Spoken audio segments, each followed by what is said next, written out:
இந்தப்பா. வேண்டாம் மாமா. எதுக்கு மாமா இதெல்லாம்? எதுக்கா? புது வீட்டுக்கு வந்திருக்கீங்க, செலவு இருக்கும்ல. இந்தப்பா வச்சுக்க.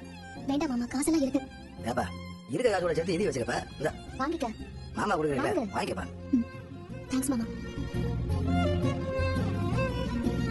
மாமா, அத்தை 2 பேரும் ஆசீர்வாதம் பண்ணுங்க. ஏய் மீனா, நல்லா இருப்பா. நல்லா நல்லா நல்லா. நல்லா இருப்பா, நல்லா இருப்பா. எந்திரி எந்திரி. நல்லா இருக்கணும் பண்ணி சமந்தே. இப்பதான் லேட்டா வந்தீங்க, அதுக்குள்ள கிளம்புறீங்க. வேலை எப்படி? என்ன சமந்தி பண்ண முடியும்?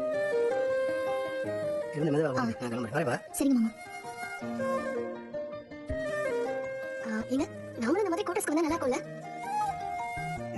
அதுக்கு நீ அரசாங்க வேலை பார்க்கணும், இல்லன்னா நானாவது அரசாங்க வேலை பார்க்கணும். மணிமுத்தனே, நான் ஃபங்க்ஷன்ல இருக்கேன். ஆமாண்ணே, 5 மணிக்குள்ள டெலிவரி கொடுத்துறேன். கண்டிப்பா. சரிண்ணே. மாமா, நீ என்ன கேட்க போறேன்னு எனக்கு நல்லாவே தெரியும். உனக்கும் இதே மாதிரி கோட்டஸ் வேணும் அதானே? அதான் நீ எம்ஏ படிச்சிருக்கல, அதை வச்சு நீ அரசாங்க வேலைக்கு அப்ளை பண்ணு. உனக்கு வேலையும் கொடுத்து வீடும் கொடுத்துருவாங்க.